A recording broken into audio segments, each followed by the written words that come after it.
lovely cat there. Brilliant. Just joining in with the interview. Yeah. Okay. Hello, Andy and Liz. Hello. Hello. And when did you both join? Starting with me, we got involved in 2013. Dan joined that year, and we were quite excited because up until that point he was a footballer, and he just sort of said, "I've had enough," stopped, and joined. So that summer production was Greece, and I blanked my way upstairs sort of every night of the performance to take some photographs. And I think Lloydie had a bit of lens envy because I have a big one, and it's faster than his as well. So then he went off to the Fringe. We're excited for him to go, and we heard all about it.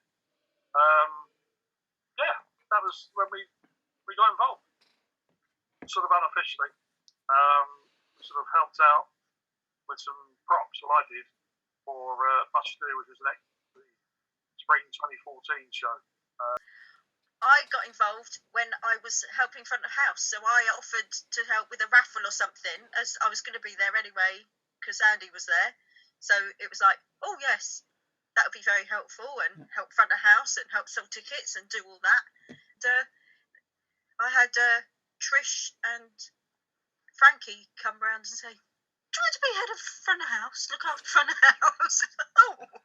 Okay. Let's talk about your roles at YouthFit. What do you actually do at YouthFit? Or what have you done in the past, and what are you doing now? We were chaperones for the 2015 season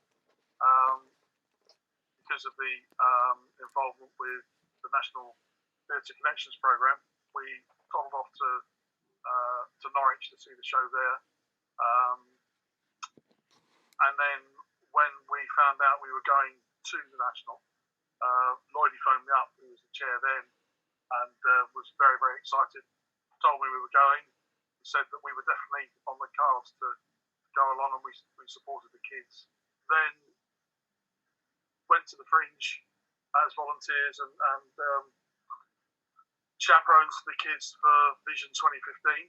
When we came back, Frankie and Michael said to us, would we want to help out the committee? So I was quite happy to do so. It was a proviso from Dan as well. He didn't mind us helping out. He didn't want us involved on the committee or anything like that until he left. Well, 2015 was Dan's last year, and the Fringe was his last sort of performance with Youth Theatre. And we went on to a meeting, and the rest of the committee sort of discussed us joining. We came in, sat down, they said, "Congratulations, we voted you as chair." So, I took over as chair in 2015. Tell us about the role of chairman. Chair, the buck stops here, basically. Part of the things that you don't see, both the roles that Liz and I have, Liz is, she'll tell you more, she is child protection as well. So part of the things we do is making sure that we are licensed with the children to take them away and perform. The public face of Youth Theatre when there's any events. You'll probably have heard, everybody's probably heard me blunder through a speech of some sort at the end of the Saturday evening performances on each one. Everything off the cuff. I hate doing it in as much as my self-confidence, which is bizarre because we promote self-confidence for the kids. But they can do it, I can't. Too long in the tooth, I suppose, to learn. Anyway, that additional roles for me is photography. I do all the headshots, mugshots that go in the programme, poster design and get that organised for printing, publicity in the papers, everything comes up, photographs. I got my hands dirty with set building, but that's just me. I like getting involved that way. So I look after front of house, so that means sort of ticket ticket sales, making sure we have tickets in the first place, which is always a good thing. Selling the tickets, looking after the drink side of things and the snacks, make sure we get some money in, hopefully, from that to go to Mick, who's very grateful. Raffles or anything else that we can do to raise a little bit of money. Thursday nights, I like to be around the kids. I like to know they're okay. So keeping Sam sane and under control at some points as well. In check. Bit of first aid, bit of this, bit of that. Anything really. You know, if I can, looking after the hut, making lovely people to help to look after the hut, which has been very much neglected lately. So we'll get back onto that. But yeah, anything I can do to help or I can put my hand to, I'll do that. You've both obviously been involved with a fair few productions since you joined. Do you have any favourites? It's difficult to say because it's like trying to name your favourite child. Talking in terms of years, 2015 was a good year because youth theatre being successful and going to the National Theatre, opening Connections programme. Our first experience at the Fringe, a political view would be to say my favourite show is always the last one. Nice. So the last one we've done is my favourite. I don't know. Yeah, I think so. Yeah, it's good. Seeing the kids do what they do very well and do the best is my favourite thing of it, I think. I loved Grease because it was Dan's first show and the first time we'd actually heard him singing in any shape or form. You singing, what's this? So that was great. And I loved Vision. Vision is definitely a favourite. Just something about it. Who played the lead in Grease was good as well. I thought he got potential, that kid. Do you think? Stop it. I loved Legally Blonde. I think it was a challenging show for us to do, but I also think that we had the talent there to do it, and I think that's real credit to the kids and who you have at the time and what matches or goes with who they are and what they can do. But yeah,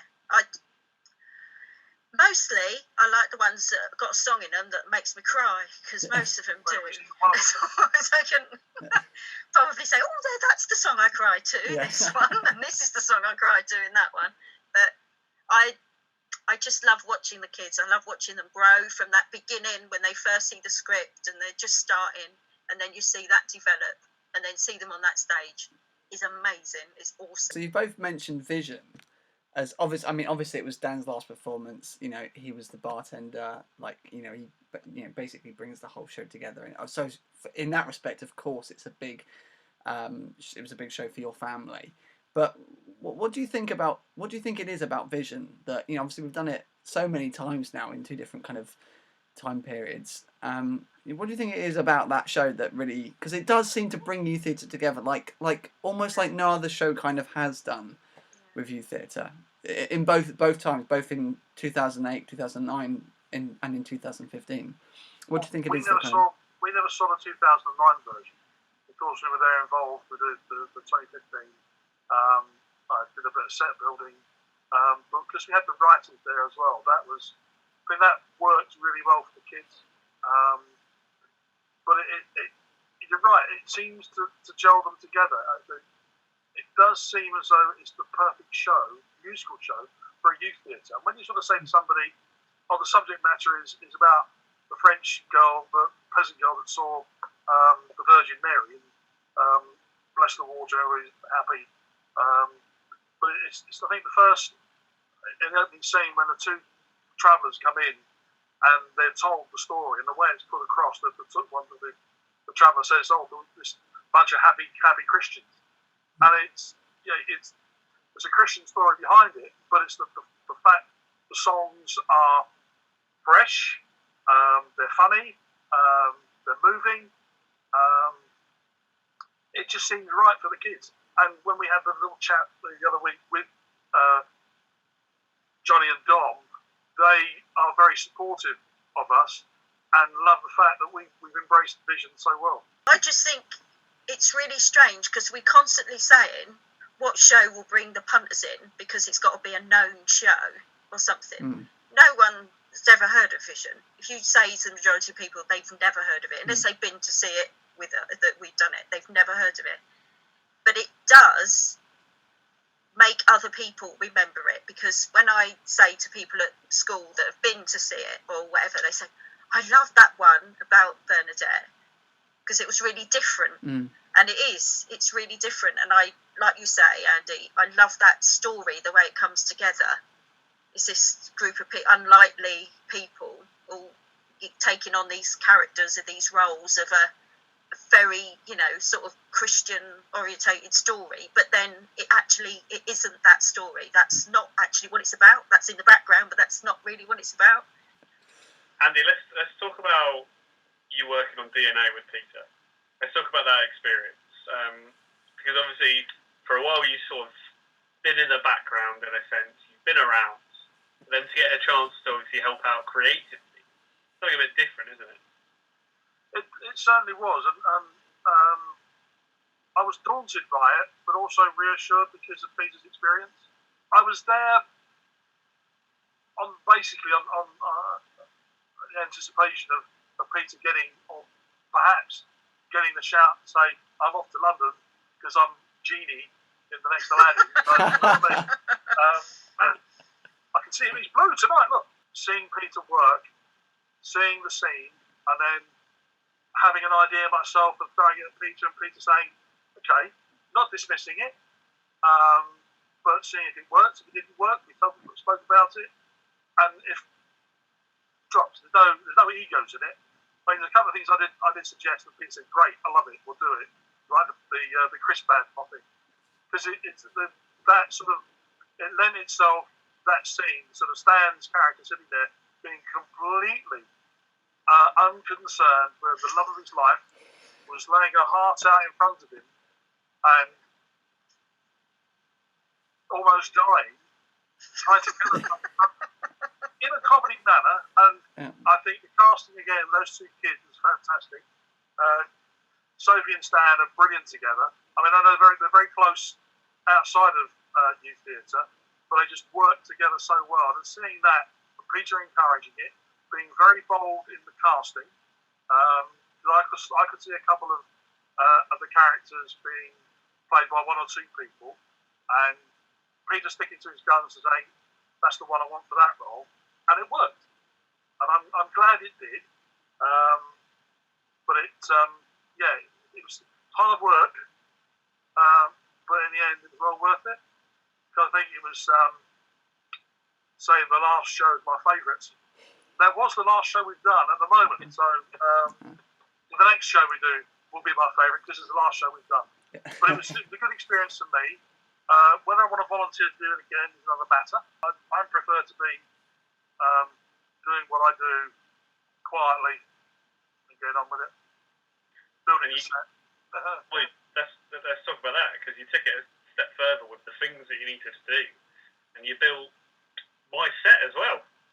Well, yeah, I think the hut came into good use then, because I passed the hut on my way home from work, so it was literally a case of stopping there, doing an hour or so on the set, and then when the kids coming in for rehearsing, I could park it and get on and watch Peter do his magic and listen and do suggestions.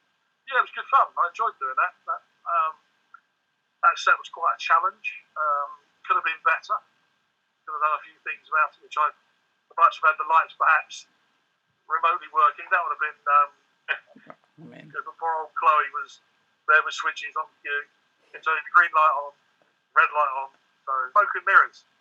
As long as it looks like what it's supposed to be. Exactly. And you convince the audience that's what it is. That's what it is. You know. You made a fine dumbwaiter for the dumbwaiter, and he did some great assistant directing as well. So he did. The whole spring show was good. Bold move from the Sam casting two girls as a couple of hit men or hit ladies, hit women in dumbwaiter. That was good, and they were good kids. They were really good. Yeah. So, and I think one of the the compliments that Sam received was from one of the dads saying, "I didn't quite understand it, but it was brilliant." Yeah. So, you know, 'cause Pinter is difficult to understand. Yeah. But yeah, it was. I think that was the point. It was good. Yeah. And the lovely reviews you have from Noda. Yeah. Absolutely. It's really good. Somebody It's great. from outside, we gush as much as we can about the shows and the kids because we know how good and how special they are. But when somebody from outside comes in and plants a review on us as good as that one, it shows how worthwhile the whole thing is. Yeah. Mm. Yeah. And I just say that while you were doing DNA and he was assisting you, Peter, although he was very tired, Yeah, I bet. I mean, that. he was really tired. Yeah. But every time he came home, he said how great it was and how much he was enjoying it. And that's why you do it. Yeah. We've got a little town and we've got all this talent in it, and it's amazing. Yeah. And you know, and they've got you two like to help guide them and lead them into a direction and find this other person or find themselves sometimes even, you know, and it's just lovely to see, and it's great. And having you two who've been in youth theatre, I think makes a huge difference to them as well. Even with all my like incredible youth theatre memories that I had being in youth theatre, it was kind of seeing the kids in doing DNA and also when watching, because I got to watch a very small amount of Sam's rehearsals, but even watching Elizabeth on when she was in the rehearsal on her own and just doing that scene and like Sam pushing her to own it and then her owning it, and watching our kids doing it in DNA and stuff. That's perhaps my favourite youth theatre memory. Listening to the interviews with past members that I don't know or didn't know, and that feeling of family and confidence that it's given them. It doesn't matter who's running the show, who's running youth theatre, because when Bethan and Michael Hudson were in, we weren't involved. They speak about how good it is, how good it was, and the current kids. But Mick is the only person on the committee who's been around since God was small, Yeah. So, sorry, Mick. But Mick doesn't have that constant contact with the kids that we do. He does the very important job back at base, being a treasurer and looking after money and making sure we're not being silly with budget. But it has this thing that everybody that gets involved adds to what it is for the kids. And one of the examples I've got there is when we came back from the last Fringe visit. One of our kids was a little bit leery, but a character. And when we were dropping off the bags the next day, Mum said, "That was my gobby kid." And I sort of said to Child X was absolutely brilliant. Child X did this, was looking after smaller members, making sure no one was left behind, and was fantastic in the show. Mum walked away in tears, but tears of joy, because our two kids have been gobby to us. It's part of growing up. But we never stop. It doesn't mean that we hate our kids. We love our kids to bits. But when you see that you have that impact on somebody else's parent, another parent who acknowledges what youth theatre does, that person is still hanging around and helping out. And I think it's brilliant. That's the sort of thing that people should understand about youth theatre. I've been involved in kids football coaching, and some parents turn up in the car park, kick the kid out of the door before the kid's even moving out of the seat. They're off, and they just leave the kids there. But that doesn't happen with youth theatre. Parents, they get involved and see what we do. Cabaret. The turnout for cabaret is always good. Some parents buy tickets every night for the show. Liz, let's talk about your creative license for a little bit, because you did actually get involved in the artistic side with the Irish dancing and Legally Blonde as well. They didn't didn't pick it up as well as I was hoping, Sam. Let's be honest. The simplest steps, I thought, they'll get this. It'll work because they can move in different directions. It'll be fine. You know, my Irish mother will be proud. It'll be my All fault. them hours she made me go to Irish dancing lessons and hold hands with a sweaty, wiping his brow with me sweat and everything, and want to hold your hand afterwards. Like, yeah. I don't remember your mother being like that. Sweaty padding. What was the toughest show you've worked on? There's a tough moment with every show. That's the get out, because it means it's over. That's the tough bit. You spin these really well, don't you, Andy? You spin these questions really well. I'm a cynic. The Fringe is hard work, physically hard work, because you've got to be on, you've got to be alert, because you're looking after other people's kids. You've got to give them some freedom, some license, but they've got to respect curfews, and they do, generally. You might get 3 or 4 hours skip a night, because the last one's to bed and the first one's up. And you've got to do that, walking up and down the mile with the kids and stuff. I think the hardest part for me, I think Andy mentioned it, is when it's the end of a show, because you're usually then saying goodbye to a lot of people, you know, and just remembering all the things that they've been in, all the characters they've played, and their actual being themselves. You just miss them. You already miss them on that last day. I always find that really hard, to knowing that that's their last performance. Yeah, it's that's the hardest thing for me, is knowing that Saturday comes and it's like, oh no. It's both, I love it. it's both the best day in hate the it world at and the same also the time. worst day, isn't it? That Saturday of any show. Yeah. It's the best And day, and it's... Yeah, and it's the day when you spend more time with them, because they're there for longer in the day, because they're not at school or whatever, and so they can be there for a longer part of the day.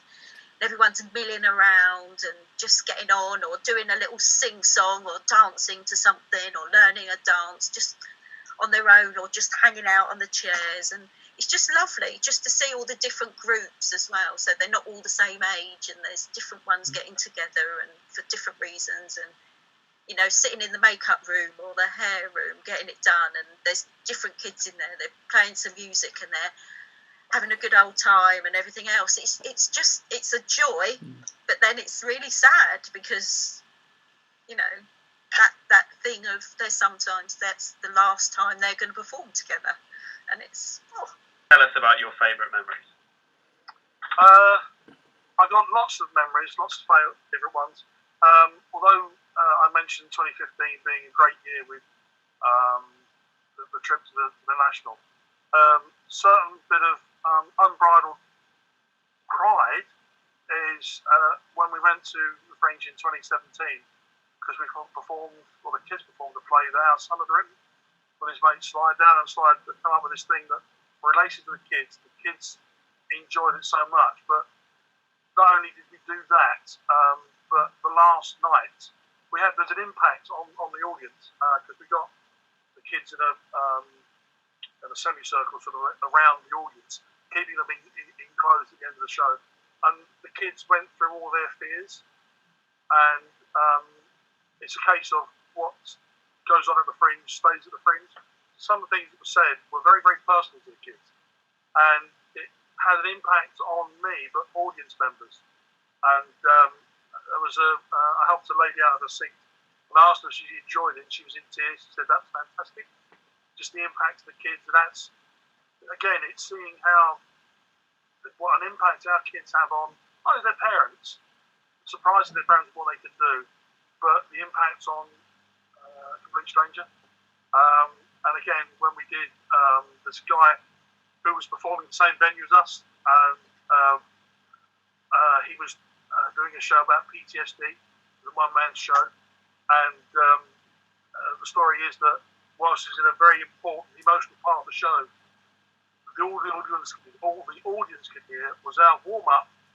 The Grand Old Duke of York was in the car park underneath, but our kids went and apologised to him, and he came to see the show. It was the last day, and I asked him what he thought of it. He said, "This is really good." He said, "Where's it going next?" I said, "It's finished. This is it.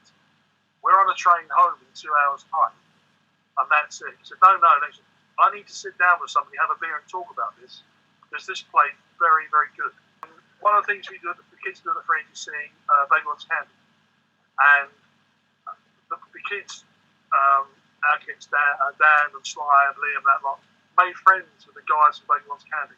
So when we did Vision, they came to see it. We went to see them the day we arrived in Edinburgh.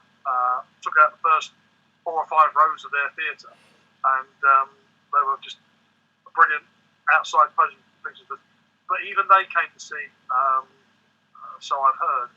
And Al, who runs BWC, was chatting to Dan and said, "This is really good.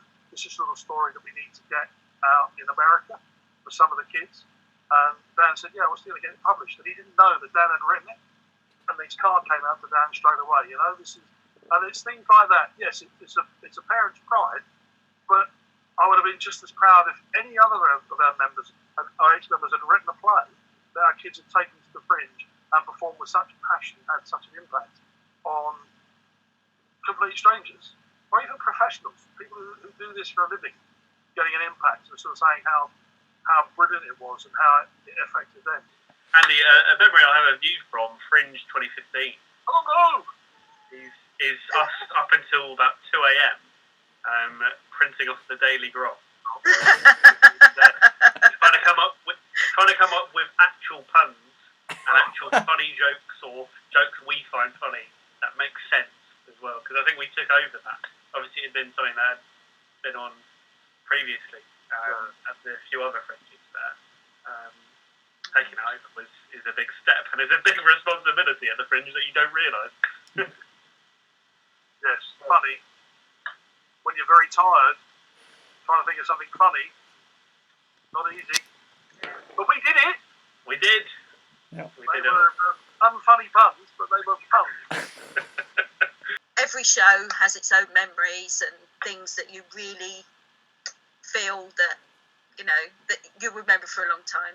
I love that we do a backstage thing, and those sort of things. I think those memories are really special as well, because it's kind of like the people in the background doing things for the kids to make them laugh and to give them something to be funny, things funny and remember, because it's not what we normally do. So yeah, I love those sorts of things.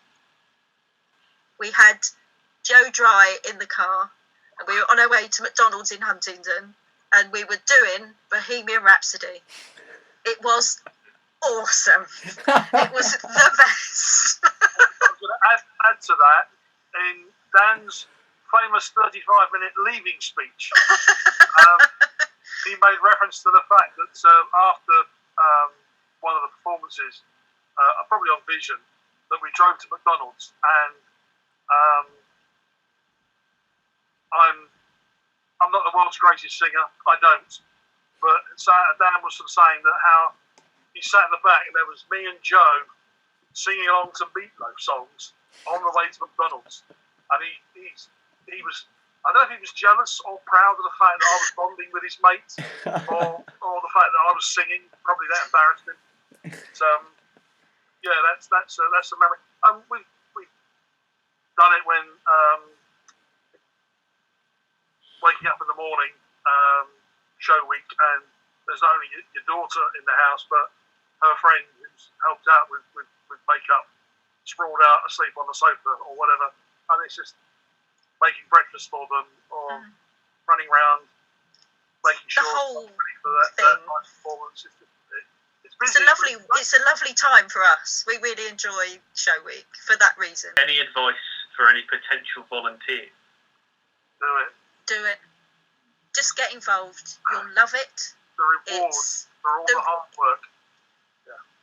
Just give your time, and you will be given it back in bucket loads. Just bucket loads. It's just a joy. Stressy at times, but a joy. But then what in life isn't stressy at times? But you get so much back, much more than you give. You get so much back.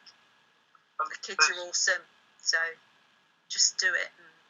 the kids educate us as well. Definitely. The whole, the way they've embraced the whole Black Lives Matter thing has just impressed me no end. But then I shouldn't be impressed. I should know that the kids are like that. That's what they like. That's who they are. Yeah. They are so welcoming. They're affectionate. They're cheeky. They're kids, and they're just brilliant. So anybody who wants to volunteer, join us. Yeah. Come along. It's about the kids being themselves as well, and they can't always be themselves everywhere. So at home and at school, and sometimes there's restrictions to how far they can go, but I'd like to hope that they can always be themselves and always express themselves in the way they feel they need to, because it's the perfect place to do it, because it's safe. An old fool like me can enjoy it. Anyone can enjoy it. Somebody once asked me, what's the best job I've ever had? And that's being a dad. I'm immensely proud of my own kids, but they've left home, and I've got another bunch of kids that I can be Get the privilege of be inspired being by around. Yeah. You too as well, you know? Yeah. You blow It's back. true. Yeah, absolutely true. You know, it's not done you any harm, is it? Apart from your beard and blonde hair. Guy Fawkes, go and take that, yeah. Come on. Yeah. One of the kids that's in youth theatre, he won't mind me saying his name, Stan. Known him since he was a little kid at school, and just watching him just turn into this young man, and you know, with all his thoughts and his worldly knowledge and everything else that he knows about, and where he wants to go and what he wants to do and all that. It's lovely to have imagined that little kid that you saw, you know, has blossomed into such a lovely kid. And yeah, it's lovely just watching. I'd just like to say also to thank you to you two for everything that you've been doing, because I think you've really made a really sort of very tricky time, and a time that, you know, could have seen the ending of youth theatre, to be honest. I mean, could just have fallen by the wayside. But you've really kept it together. You've really embraced everything and come up with all these lovely ideas, and really tried to engage as many kids that we can, because it's not everybody's cup of tea, and that's fine. But engage them as much as possible, and just giving them so much over this time. You know, A round of applause. loads of appreciation to you two for what you've done, because, you know, it's amazing. So, The bottom of my heart. Not from the heart and of my now I'm welling up. Oh. You old Oh, son. Liz, I was waiting for that moment. Oh. Well, thank you both as well. Thank you both for your service to youth theatre. You've both been incredible assets. And thank you for taking the time, even though we see each other pretty much every day or talk every day. It's all right, Liz. Don't worry. It'll be okay. Oh, Brilliant. Right. Oh, okay, Andy's going to go.